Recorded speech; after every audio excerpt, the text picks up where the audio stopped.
थांबे का? मी आपल्याला अजून परत परत सांगतो की आम्ही ज्या सगळ्या काही निवडणुका लढतोय तो कशावर लढतोय? EVM machine.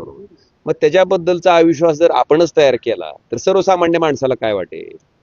माझी स्वतःची अशी भूमिका आहे की ईव्हीएम मध्ये गोळ होत नाही ह्याच्यासाठी मी 2-3 गोष्टी चेक करायला सांगितल्यात ना कार्यकर्त्यांना, की ज्यावेळेस सकाळी तुमचे मॉक पोल होणार आहेत, तुम्हाला 50 मतं टाकून दाखवणार आहेत निवडणूक जे तुमचे केंद्राध्यक्ष आहेत ते, की 50 मतं टाकलेली संबंधित चिन्हाला गेलीत का नाहीत, ते जर चेक केलं आणि त्याच्यानंतर रिसेट करून जर मशीन लॉक केली तर त्यात कसं काय बदल होऊ शकतो? माझा साधा प्रश्न.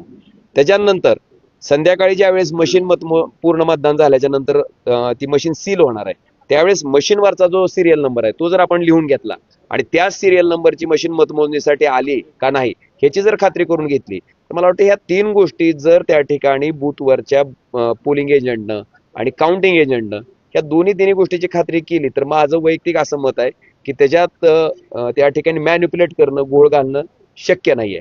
फक्त घोळ कुठं होतो?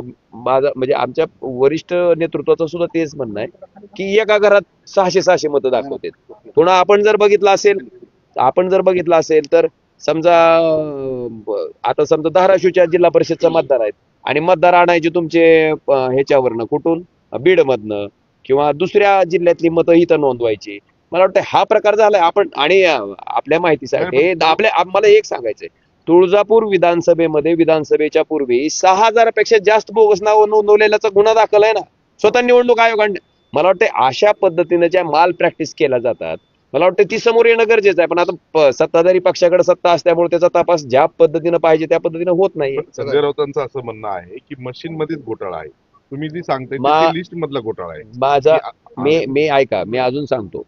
समजा तिथल्या पोलिंग एजंटनं जर मशीन सकाळी सेट करताना नाही बघितली, तिथल्या पोलिंग एजंटनं जर तशीच मशीन सील केली आणि जर मशीन आधीच मॅन्युप्युलेट केलेली असेल तर माझं म्हणणं लक्षात येतंय का तुम्हाला? आपण व्हेरीफाय केलं पाहिजे ना. पोलिंग एजंट ही यंत्रणा कशासाठी आहे पक्षाची? त्या पोलिंग एजंटची जबाबदारी आहे किंवा टाकलेलं मत त्या चिन्हाला जातंय का नाही. असं समजा दुर्दैवानं ते बघितलंच गेलं नाही आणि तशीच मशीन जर सेट केली तर त्यांच्याही म्हणण्याला वाव आहे ना. मी त्याच्यात मॅन्युप्युलेशन होऊ नये, त्याच्यात घोळ होऊ नये म्हणूनच मी ज्या चेक पॉईंट्स आहेत किंवा ज्या चेकलिस्ट आहेत की पोलिंग एजंटनं काय करणं आवश्यक आहे, काउंटिंग एजंटनं काय करणं आवश्यक आहे हे मी करायला सांगतोय आणि त्यात गैर काय नाही.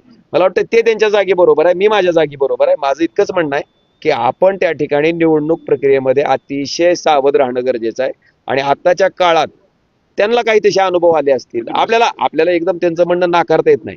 एखाद्या बूथवर जर मॉकपोल झालीच नसतील, बघितलीच गेलं नसेल की मशीनचं टाकलेलं मत त्याच चिन्हाला जातंय का नाही आणि तिथं जर मतदान प्रक्रिया पार पडली असेल तर त्यांच्या म्हणण्याला वाव आहे. पण जिथं मॉक पोल होत असताना सगळे तुमचे पोलिंग एजंट उपस्थित आहेत आणि त्याने खात्री केली की मतदान जिथं टाकलंय तिथंच गेलंय, ज्या सिरियल नंबरची मशीन होती ती सील केल्याच्या नंतर तीच मशीन काउंटिंगला आली आहे. मला वाटतं ह्या 3 गोष्टी केल्याच्या नंतर ह्याच्यात गोळ घालणं तेवढं शक्य नाही. लोकप्रतिनिधींनी मशीन मधल्या प्रक्रियेवर अविश्वास दाखवू नये असं ओव्हरऑल तुम्हाला? माझं स्पष्ट म्हणणं आहे की आता शेवटी मग मतदान कशावर गेलोय आपण?